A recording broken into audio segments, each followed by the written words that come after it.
With Jaron Ennis. What's good, Boots? What's going on, man? I'm chilling. Ismail Muhammad, Yeah. Boots Promotions fighter, fighting September 29th. Yeah. What he's fighting? Peter Caballero. Yeah. How you feeling about that fight? I'm feeling great. You know, I'm just, trying, take it little by little with Ish. You know, you're only 21. You know, you don't gotta rush. You know, I just take it little by little so you keep growing. You know, get his feet wet and see how feel. You know, that way by the time he really get up there, he be comfortable. You know, all aspects of the game. You know. How do you like his progression so far as a fighter? I'm loving his progression. You know, he's getting better and better. You know, each and every time. You know, my dad got working on a few things, and I like what I'm seeing. You know, at 140, he's gonna be a monster.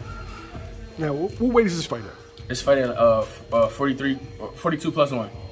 So essentially, you're just bringing him down, just slower? Yeah, slow. I mean, he don't need to really come all the way down. You're not fighting for no world title or nothing like that, or he's not fighting like somebody major yet. So no need to come all the way down to 40. So as of right now, I'm gonna keep him in between, until it's time. All right, now he's looked at as probably like the dark horse of all the prospects at 140 pounds. Mm-hmm. He's looked at, he doesn't have that many amateur fights, but he might be the most talented prospect in boxing.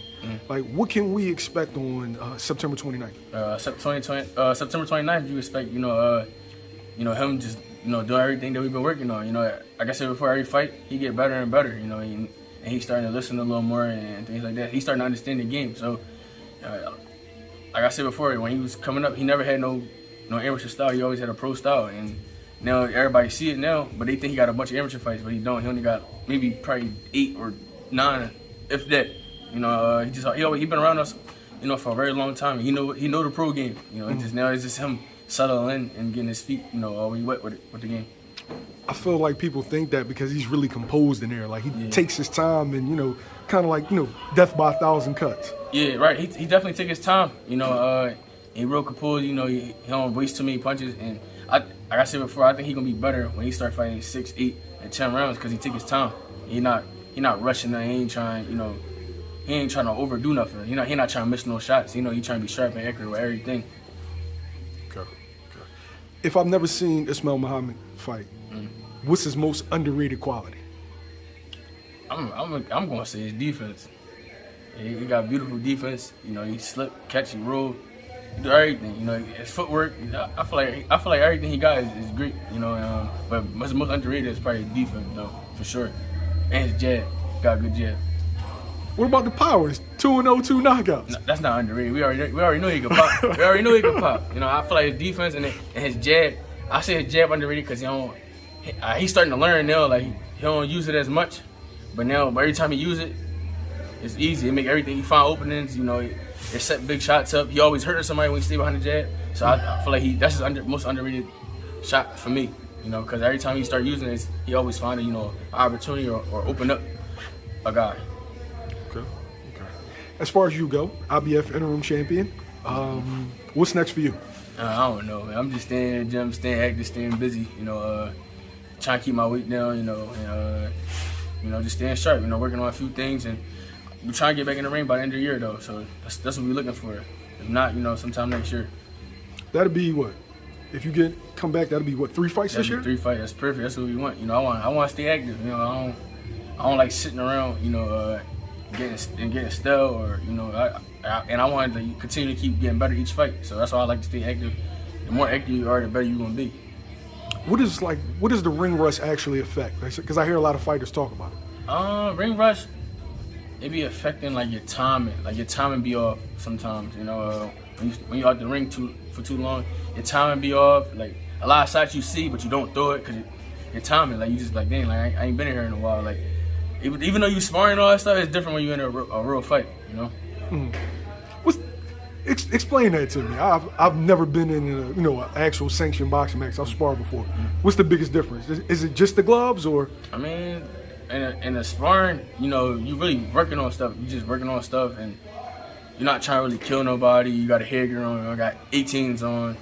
And like I said, you're just working on things. Listen to your team, corner, things like that. In a fight, it's 8 ounces, no shirt, no headgear, big crowd. A lot of stuff going on. It's a lot of stuff you gotta block out, distractions, all that. It's 2 different things. And some people can't perform under both. Like some people don't know how to spar and they don't know how to box. You know, when it's time to fight. You know, but then there's people that's gym warriors that's nice in the gym, and when it's time to go fight, they don't look the same. Or the opposite way, they get beat up in the gym, and when it's time to fight, they look good. You know, but everybody can't do that. You know, some people good at both. You know, but that's the difference between. I gotta ask you this. I know you hate stuff like this, but KeithThurman did an interview with Mill City Boxing. Shouts out to my man Mill City. He said, you know, all you had to do is send a contract. I'm tired of hearing that. Well, you know, according to your pop, Espinosa already offered him the fight. Yeah, we trying. It's like nothing else I can do. Like I get tired of hearing his name when they keep bringing it up. Like we trying. Like he keep acting like he never got an offer before, but. All right, whatever. It is what it is. What do you make when guys, like, I guess, pull that shit? Where you know you've been in the back rooms trying to make fights happen, then you know, they get on camera and they act like, oh, all you got to do is, you know, send me a contract. Well, what's the numbers going to be on the contract? I mean, I think it's self-explanatory. Like, the guys, they don't want to fight. You know, they looking for... I feel like he looking for a way out. Like he just want a cash out for you know, cause you know he older. You know, he still can fight. He's still good, but he older. And he just trying to find a big payday. That's why I think he keep calling out Crawford and who else he called out? I think he called out somebody else for exhibition, Carissa for exhibition or something like that. I think he's just trying to cash out right now. I don't think he really like focused and locked in on boxing. I mean, I don't know. What do you feel like you can do to make that fight happen, to get these bigger fights? Do you feel like you got to talk trash? I mean, I don't know. I'm just keep doing what I'm doing. You know, just keep doing it. Stay locked in, keep winning, keep knocking them guys out. Now, I think when I get the belts, they're gonna have to fight me. They're gonna want to fight me. So, you know, I ain't saying nothing else about it. You know, I just, like I said before, just gonna continue to keep winning, keep knocking them out.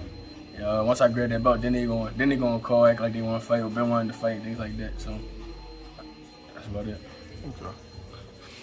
As far as fights coming up, Jermell Charlo is facing Canelo Alvarez. I think that's like next week, right?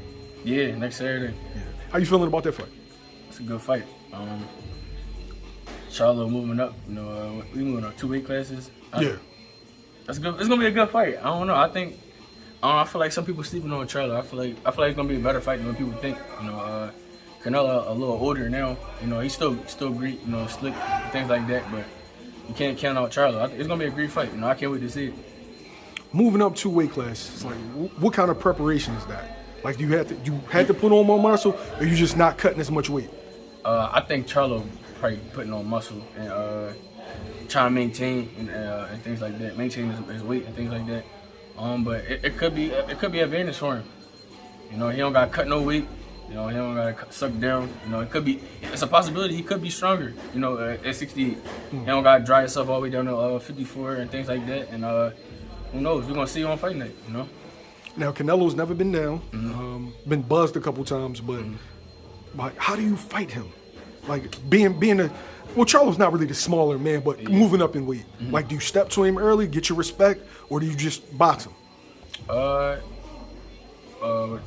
With Canelo, just box. You know, box and move.